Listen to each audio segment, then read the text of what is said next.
तो जैसा कि हमने लास्ट एपिसोड के अंदर देखा था, मोरोंग जो होती है वो भाई किंग को बताती है कि जो सिस्टर लियांग है उसने मुझसे बताया है कि ग्रैंडपा जिन जो है वो यहाँ पर हमारी मदद नहीं कर पाएंगे, क्योंकि जो ग्रैंडपा जिन है वो मरने वाले हैं। जो सुनते के साथ ही भाई किंग जो होती है वो भी बहुत ही ज़्यादा शौक हो जाती है।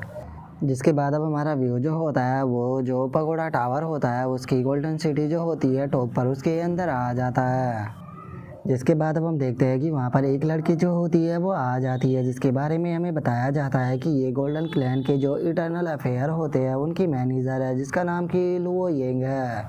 जिसके बाद अब वो लड़की जो होती है वो सभी लोगों को ग्रीट करते हुए उनको बताती है कि मेरा नाम लुओ यिंग है और मैं यहाँ पर जो यंग प्रिंसेस होते हैं उनकी डेली लाइफ का ध्यान रखती हूँ।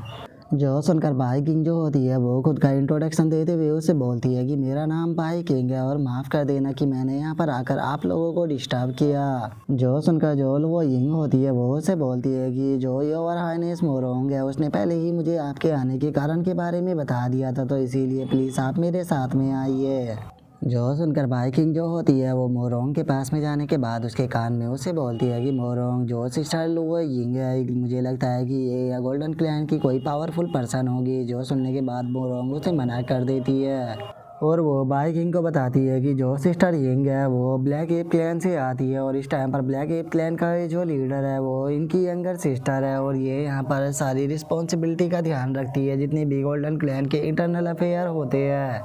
मुझे अभी भी याद है जब मैं काफ़ी ज़्यादा यंग थी तो उस टाइम पर मैं अपने फादर के साथ में यहाँ पर आई थी, तो उस टाइम पर भी हमारी डेली लाइफ का ध्यान यही रखा करती थी।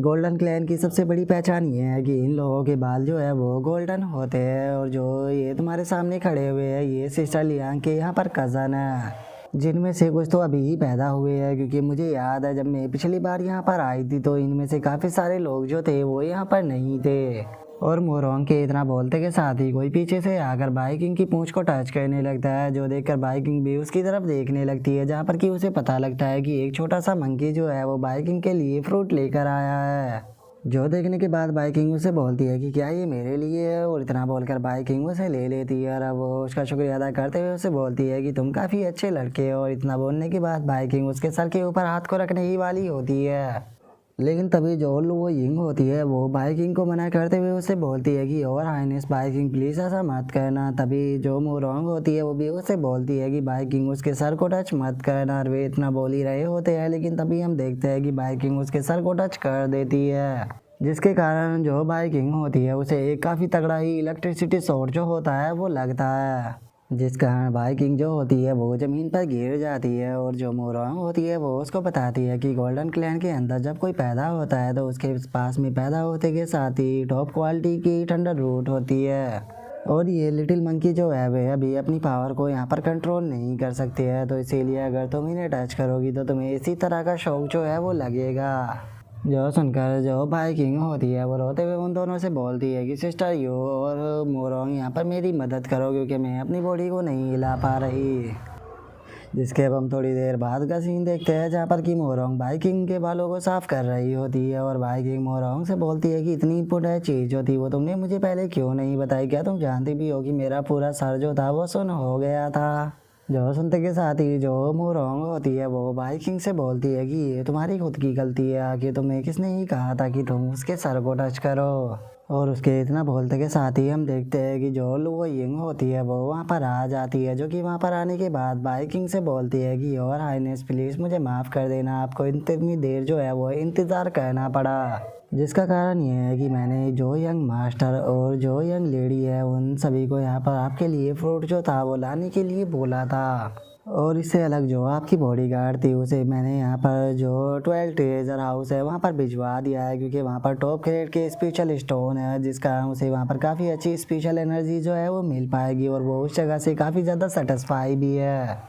और इतना बोलते के साथ ही अब वो उन फ्रूटों को भाई किंग के आगे रख देती है, और उन फ्रूटों को रखने के बाद भाई किंग से बोलती है कि ये फ्रूट जो है भाई काफ़ी ज़्यादा यूनिक है और इनका खाने में भी स्वाद काफ़ी अच्छा है, और उसी के साथ में ये आपके 1 साल के लाइफ स्पैन को भी बढ़ा सकते हैं। जो सुनकर भाई किंग जो होती है वो काफ़ी ज़्यादा शौक हो जाती है और वो शौक होते हुए बोलती है कि क्या इन्हें खाने से 1 साल का लाइफ स्पैन बढ़ जाता है। जो सुनने के बाद लुओ यिंग उससे बोलती है कि हाँ योर हाइनेस बिल्कुल। और अगर ये आपको खाने में अच्छे लगे तो आप मुझे बता सकते हो, मैं बैकयार्ड के अंदर से आपके लिए और सारे मंगवा सकती हूँ। जो सुनकर बाइकिंग जो होती है वो से बोलती है कि ये तो काफ़ी अच्छी चीज़ है, मुझे लगता है कि इसे खाने में मेरी मदर, मेरे मास्टर, मेरी आंट, मेरे ग्रैंडपा और बाकी के जितने लोग हैं उन सभी को खाने में काफ़ी ज़्यादा मज़ा आएगा, तो क्या मैं इन्हें घर पर लेकर जा सकती हूँ। जो सुनने के बाद जो लुओ यिंग होती है वो से बोलती है कि हाँ बिल्कुल आप लेकर जा सकते हो, और अगर आपको और चाहिए तो मैं और मंगा दूंगी। जो सुनने के बाद बाइकिंग उसे शुक्रिया अदा बोल देती है। जो सुनकर बाइकिंग जो होती है वो उसे बोलती है कि ठीक है सिस्टर लुओ, क्या आप मुझे बता सकती हो कि जो सिस्टर लिंग है वो कहाँ पर है। जो सुनकर लुओ यिंग जो होती है वो उसको बताती है कि जो योर हाइनेस थी वो ट्रेनिंग के लिए गई हुई थी और वे आज ये ट्रेनिंग से वापस लौटी है, तो इसीलिए वे अभी ना आ रही है और वे कपड़े बदल कर जल्दी ही यहाँ पर पहुँच जाएगी। और उसके इतना बोलते के साथ ही हम देखते हैं कि एक लड़की जो होती है वो वहाँ पर आ जाती है, और वो वहाँ पर आने के बाद बोलती है कि ओ अच्छा तो मोरोंग तुम यहाँ पर हो। और इतना बोलते के साथ ही वो लड़की जो होती है वो फुल स्पीड में बाइकिंग के पास से निकल कर जो मोरोंग होती है उसे उठाकर पकड़ लेती है, और उसे पकड़ने के बाद उसे बोलती है कि ज़रा देखो तो तुम कितनी ज़्यादा बड़ी हो चुकी हो, मैंने नहीं सोचा था कि तुम इतनी जल्दी ह्यूमन फॉर्म को भी ट्रांसफॉर्म कर लोगी, और तुम्हें देखो तो तुम ह्यूमन फॉर्म में ट्रांसफॉर्म होने के बाद कितनी ज़्यादा क्यूट लग रही हो, इसीलिए आओ मुझे आकर हग करो। और अब हमें इस लड़की के बारे में बताया जाता है कि ये गोल्डन क्लैन के थर्ड जनरेशन की एल्डर प्रिंसेस है जिसका नाम की जीलिंग है। और अब जीलिंग को देखने के बाद बाइकिंग जो होती है वो बोलती है कि ये कौन है। जो सुनने के बाद लुओइंग उसको बताती है कि ये योर हाइनेस है, सबसे एल्डर प्रिंसेस है। और उसके इतना बोलते के साथ ही जो चीलिंग होती है वो बाइकिंग की तरफ देखते हुए उससे बोलती है कि अरे मैं तो भूल ही गई थी कि यहाँ पर कोई और भी आया हुआ है, अगर मैं यहाँ पर सही हूँ तो तुम स्काई फॉक्स हो इस जनरेशन की। मुझे माफ़ कर देना कि मेरे कारण तुम्हें इतनी देर जो है वो यहाँ पर इंतज़ार करना पड़ा, तो चलो मैं खुद का इंट्रोडक्शन देती हूँ। मैं गोल्डन क्लैन की एल्डर प्रिंसेस हूँ और मेरा नाम चीलिंग है, लेकिन तुम मुझे यहाँ पर सिस्टर चीलिंग बोल सकती हो। जिसके बाद अब हम देखते हैं कि वे तीनों जो होते हैं वो टेबल पर बैठकर उन फ्रूट को खाने लगते हैं, और जो चीलिंग होती है वो बाइकिंग से बोलती है कि हमारी फैमिली के कॉन्टैक्ट जो थे वो मोरोंग की फैमिली के साथ में हमेशा ही रहे, लेकिन तुम्हारी स्काई फॉक्स फैमिली के साथ में हमारे कॉन्टैक्ट जो थे वो ख़त्म हो गए थे। लास्ट टाइम मुझे याद है कि मेरे ग्रैंडपा जो थे उन्होंने मुझे यहाँ पर तीन होली मास्टरों के बारे में बताया था, जिन्हें कि गोल्ड, सिल्वर और आयरन कहा जाता था, जो कि एक साथ में 40,000 सालों तक फाइट करते रहे। और मुझे यकीन है कि मेरे ग्रैंडपा जो है वो जैसे ही तुम्हें देखेंगे वे काफ़ी ज़्यादा खुश हो जाएंगे जब उन्हें पता लगेगा कि स्काई फॉक्स गॉड की डिसेंडेंट जो है वो यहाँ पर आई है। जो सुनने के बाद बाइकिंग जो होती है वो हंसने लगती है। तभी जीलिंग जो होती है वो उसे बोलती है कि तुम्हें यहाँ पर घबराने की कोई भी ज़रूरत नहीं है, इस घर को तुम अपने ही घर समझो और तुम्हारा जो भी मन हो तुम यहाँ पर कर सकती हो। जो सुनने के बाद बाइकिंग उसे ओके बोल देती है। जिसके बाद अब जो जीलिंग होती है वो बाइकिंग से बोलती है कि मोरोंग जो है उसने मुझे बताया था कि जब तुम लोग यहाँ पर आ रहे थे तो जो ठंडर था वो तुम लोगों के ऊपर गिरा था, तो इसीलिए मैं पूछना चाहती हूँ कि कहीं तुम लोग इंजर्ड तो नहीं हो गए। जो सुनकर बाइकिंग जो होती है वो उसे बोलती है कि नहीं नहीं, लास्ट टाइम पर जब ठंडर हमारे ऊपर गिरने वाला था तो उसने ऑटोमेटिकली यहाँ पर अपनी दिशा जो थी वो चेंज कर ली थी।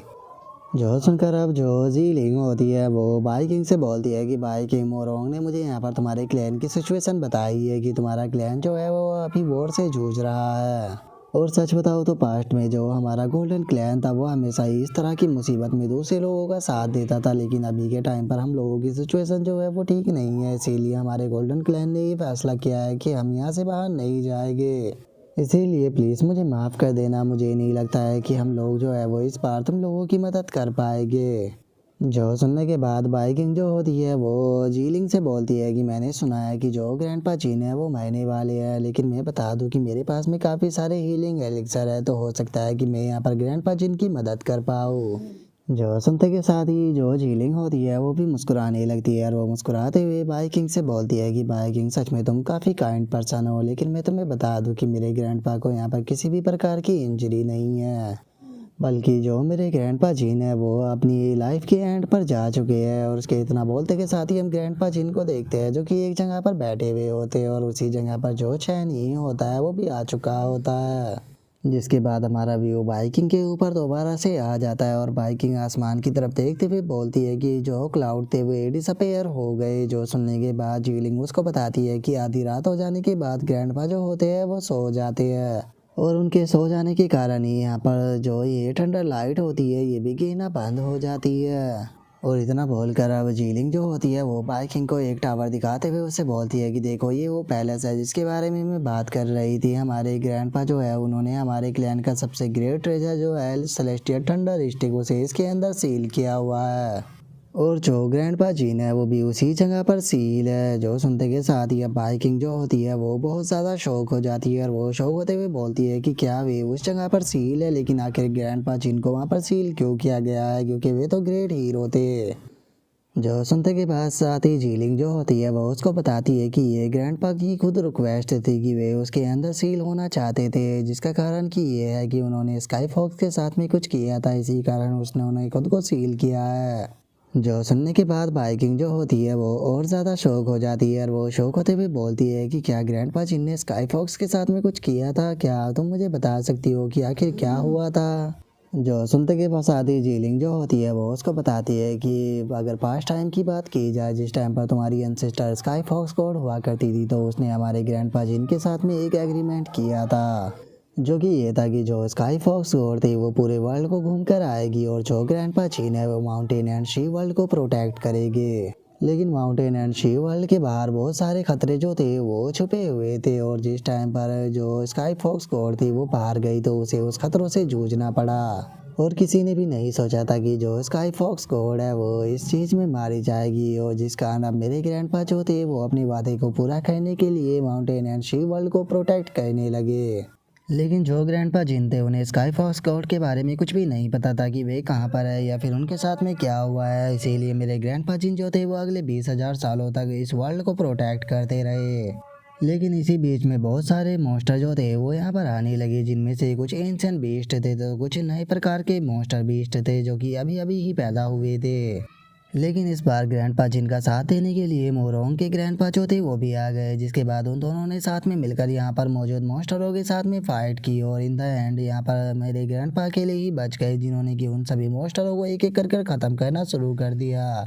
अगर मैं तुम्हें सच बताऊँ तो जो मेरे ग्रैंडपा थे वो बहुत ही ज़्यादा टैलेंटेड थे और वे एक टोइस्ट भी बन सकते थे, लेकिन उन्होंने कभी भी टोइस्ट बनने के स्टेप को नहीं चला। हज़ारों सालों बीतते गए लेकिन वे हमेशा ही टोइस्ट बनने से डरा करते थे, जिसका रीज़न ये था कि अगर उन्हें यहाँ पर टूरिस्ट बनना था तो उसके लिए उन्हें हज़ारों सालों के लिए सर्कुलेशन के अंदर जाना पड़ता और उन्हें इसी चीज़ का डर था कि वे अगर सर्कुलेशन के अंदर जाएंगे तो इस वर्ल्ड के ऊपर बहुत ही ज़्यादा बड़ा खतरा जो है वो आ सकता है और उनके सिवा कोई दूसरा पर्सन इतना पावरफुल नहीं था कि जो कि यहाँ पर आने वाले उस खतरे से निपट सके। तो इसीलिए कभी भी ग्रैंडपा जो थे वो सर्कुलेशन के अंदर ही नहीं गए, क्योंकि उन्हें डर लगता था कि वे अपनी प्रॉमिस को पूरा नहीं कर पाएंगे जो कि उन्होंने स्काई फॉक्स गॉड से किया था। इसीलिए जो ग्रैंडपा जिन थे उन्होंने टूरिस्ट बनने से गिव अप कर दिया और बस वे एक मोटल मॉन्स्टर की तरह जीने लगे और इस माउंटेन एंड शी वर्ल्ड को बस प्रोटेक्ट करने लगे।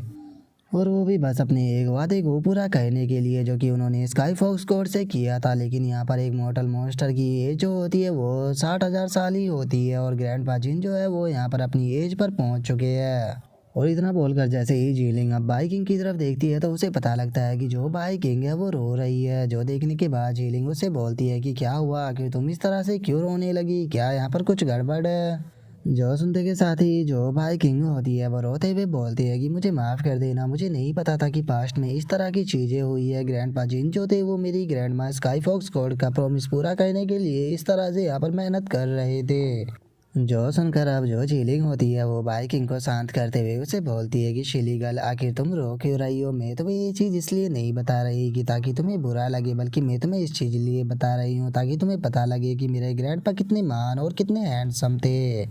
और सच बताओ तो जो तुम्हारे फादर थे वो भी यहाँ पर बहुत ही बार आया करते थे और वो ग्रैंडपा जिन के साथ में बैठकर काफ़ी अच्छे से टाइम को भी स्पेंड किया करते थे। जो सुनते के साथ ही बाइकिंग शौक होते हुए बोलती है कि क्या मेरे फादर।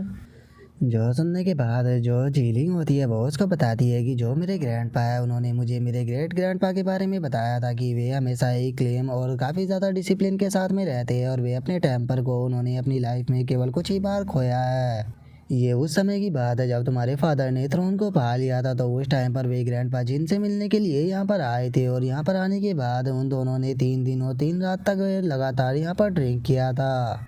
और जब ग्रैंडपा जिन को पता लगा कि तुम्हारे फादर की डेथ जो है वो हो चुकी है, तो उस टाइम पर ग्रैंडपा जिन ने सभी से खुद को अलग कर लिया और वे 3 दिन और 3 रात तक आसमान के नीचे बैठकर ड्रिंक करते रहे। और केवल इतना ही नहीं, जो ग्रैंडपा जिन थे उन्होंने अपने 5 सेंस जो थे वो भी डिस्ट्रॉय कर लिए, जिसके कारण अब जो ग्रैंडपा जिन थे उनकी मेमोरी बहुत ही ज़्यादा वीक हो गई। इवन कि उन्हें ये भी याद नहीं रहता था कि उनके सामने जो पर्सन है आखिर वो कौन है। इसीलिए ग्रैंडपा जिन जो थे वो इस चीज़ से और भी ज़्यादा दुखी रहने लगे और उन्होंने अपने लिए इस गोल्डन टावर को बनवाया और इस गोल्डन टावर को बनाने के बाद खुद को इसके अंदर सील कर दिया।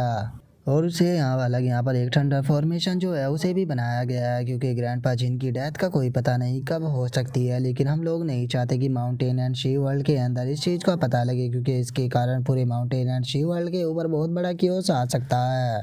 और जब तुम सुबह यहाँ पर आई थी तो उस टाइम पर जो माउंटेन के ऊपर जो ठंडर तुम्हारे ऊपर गिरी थी, तो वो ग्रैंडपा जिन की ही ठंडर पावर थी। वैसे तो जो ग्रैंडपा जिन है वो जुयू माउंटेन के जो क्रिएचर है उनकी ठंडर उन्हें हार्म नहीं पहुंचाती, लेकिन चूंकि तुम माउंटेन से नहीं हो बल्कि दूसरी जगह से यहाँ पर आई हो, तो इसीलिए वो ठंडर जो थी तुम्हारे ऊपर गिरने वाली थी। इसीलिए तुम्हें खुद को लकी समझना चाहिए कि तुम्हारी उस ठंडर से जान बच गई, नहीं तो वो ठंडर इतनी ज़्यादा पावरफुल थी कि वो केवल एक ही स्ट्राइक से पूरे माउंटेन एंड शी वर्ल्ड को डिस्ट्रॉय कर सकती है। और सच बताओ तो अब ग्रैंडपा जिन के पास में केवल 1 ही महीने का टाइम जो है वो रह गया है। ज़्यादा से ज़्यादा वे 1 ही महीने तक उनकी बॉडी के अंदर की जो ठंडर है उसे कंट्रोल कर पाएंगे। ग्रैंडपा जिन जो थे वो हमेशा ही एक हीरो की लाइफ जी है, तो इसीलिए उसके डिसेंडेंट जो है वो यहाँ पर ग्रैंडपा जिन को इस वर्ल्ड के लिए खतरा नहीं बनने देंगे। इसीलिए सभी डिसेंडेंट ने ग्रैंडपा जिन को यहाँ पर सील किया हुआ है। लेकिन तुम्हें टेंशन लेने की कोई ज़रूरत नहीं है, मैं कल ही यहाँ पर ऑर्डर जो है वो जारी कर दूंगी, क्योंकि अभी भी माउंटेन के ऊपर 26 क्लैन जो है वो रहते हैं, जो कि कल से तुम्हारी वॉर के अंदर पार्टिसिपेट करेंगे। और इससे अलग मैं तुम्हें ट्रेजर पवेलियन के अंदर भी लेकर चलूँगी, जहाँ से कि तुम अपने लिए एक अच्छा सा ट्रेजर जो है वो ले सकती हो। लेकिन बाइकिंग मैं तुमसे यहाँ पर माफ़ी मांगना चाहती हूँ, क्योंकि मुझे नहीं लगता कि इससे ज़्यादा मदद जो है वो मैं तुम्हारी इस बार कर पाऊँगी। मैं बस तुम्हारी इतनी ही मदद जो है वो कर सकती हूँ। और उसके अब इतना बोलते के साथ ही हम देखते हैं कि बाइकिंग जो होती है वो चाइनी वाला जो लुक होता है वो बना लेती है, और उस लुक को बनाने के बाद वो जीलिंग से बोलती है कि ग्रैंडपा जिन जो थे वो हमेशा ही माउंटेन एंड शी वर्ल्ड को प्रोटेक्ट करते हुए अपनी पूरी लाइफ लड़ते रहे। इसीलिए वे अपनी लाइफ के एंड पर भी आ चुके हैं और बस अब वे केवल इतना ही चाहते हैं कि उनके डिसेंडेंट जो है वो उसे यहाँ पर कंपनी दे। तो इसीलिए आपको वॉर के अंदर पार्टिसिपेट करने की कोई ज़रूरत नहीं है, क्योंकि अब मैं ग्रैंडपा जिन के ब्याह पर ये जो माउंटेन एंड शी वर्ल्ड है इसे प्रोटेक्ट करूँगी। जो सुनते के साथ ही जो झीलिंग होती है वो बाइकिंग से बोलती है कि चलो ठीक है, लेकिन अपना तुम ध्यान रखना, और जैसे ही ग्रैंडपा जिन का मैटर जो है वो ख़त्म हो जाएगा तो उसके बाद मैं तुम्हारी मदद करने के लिए आऊँगी। जो सुनकर बाइकिंग जो होती है वो झीलिंग से बोलती है कि तुम टेंशन मत लो, इतना उन लोगों को रोके रखने का मैं कोई ना कोई तरीका जो है वो निकाल लूँगी। और उनके इतना बोलते के साथ ही एकदम से एक लाइट जो होती है वो वहाँ से निकलकर सीधे आसमान में जाने लगती है, जिसे देखने के बाद बाइकिंग शौक होते हुए बोलती है कि ये तो सिस्टर यू है। और उसके इतना बोलते के साथ ही हम जियांग यू को देखते हैं, जो कि कल्टीवेशन कर रही होती है, और उसी की बॉडी के अंदर से ये लाइट जो होती है वो निकलकर आसमान में गायब होती है। और अब अपनी कल्टीवेशन को कहने के बाद जियांग यू भी काफ़ी खुश हो जाती है, और वो खुश होते हुए बोलती है कि फाइनली मैंने अपनी बॉडी के ऊपर लगी हुई जो सील थी उसे हटा लिया। और इतना सोचते के साथ ही अब जियांग यू जो होती है वो जैसे ही दूसरी की तरफ देखती है तो उसे पता लगता है कि वहाँ पर टावर जो है उसके अंदर से बहुत ही पावरफुल किलिंग इंटेंट जो है वो निकल रहा है। और इससे पहले कि उसे कुछ समझ में आता हम देखते हैं कि एकदम से उस टावर के अंदर बहुत बड़ा ब्लास्ट होता है, जिसे देखते के साथ ही जो झीलिंग होती है वो बाइकिंग को उठाते हुए बोलती है कि यहाँ पर खतरा है, निकलो जल्दी यहाँ से। और उसके इतना बोलते के साथ ही हम देखते हैं कि मोरोंग होश में आने लगती है, और वो होश में आते हुए बोलती है कि मुझे तो सपने में भी ठंडर ही नज़र आ रहे हैं। और उसके इतना बोलते के साथ ही जो झीलिंग होती है वो बाइकिंग से बोलती है कि बाइकिंग मुझे एक चीज़ सच सच बताना, तुम्हारी जो बॉडीगार्ड है ये कोई मॉन्स्टर नहीं है ना। जो सुनने के बाद बाइकिंग जो होती है वो उसे बोलती है कि सिस्टर झीलिंग मैं आपसे झूठ नहीं बोलूँगी, वो कोई मॉन्स्टर नहीं है, लेकिन क्या उसके सील के ब्रेक होने के कारण जो ग्रैंडपा जिन है वो उठ गए हैं। जो सुनने के बाद जो झीलिंग होती है वो उसे बोलती है कि नहीं, ग्रैंडपा जिन जो है वो इतनी आसानी से नहीं उठने वाले, लेकिन ये ग्रैंडपा जिन नहीं है बल्कि ये उससे भी ज़्यादा बुरा है। और उसके इतना बोलते के साथ ही हम देखते हैं कि वहाँ पर कोई ठंडर की इमेज सी जो होती है वो बनने लगती है, जिसे देखने के बाद झीलिंग जो होती है वो चिल्लाते हुए बोलती है कि ये हेवनली थंडर स्टिक है। और उसके इतना बोलते के साथ ही हम देखते हैं कि जो हेवनली थंडर स्टिक होती है वो वहाँ से उड़कर सीधे जो जियांग यू होती है उसकी तरफ जाने लगती है। और उस हेमनली थंडर स्टिक को देखने के बाद जो जियांग यू होती है वो भी काफ़ी ज़्यादा शौक हो जाती है और वो शौक होते हुए बोलती है कि आखिर ये किस तरह का मॉन्स्टर है। और जियांग यू के इतना बोलते के साथ ही हमारा आज का एपिसोड जो होता है वो यहीं पे कंप्लीट हो जाता है। तो नेक्स्ट एपिसोड के अंदर देखेंगे कि आगे क्या होता है। अगर आप लोगों को वीडियो अच्छी लगी हो तो लाइक करना, चैनल को सब्सक्राइब करना। मैं मिलता हूँ नेक्स्ट एपिसोड के अंदर, तब तक के लिए बाय बाय गाइस।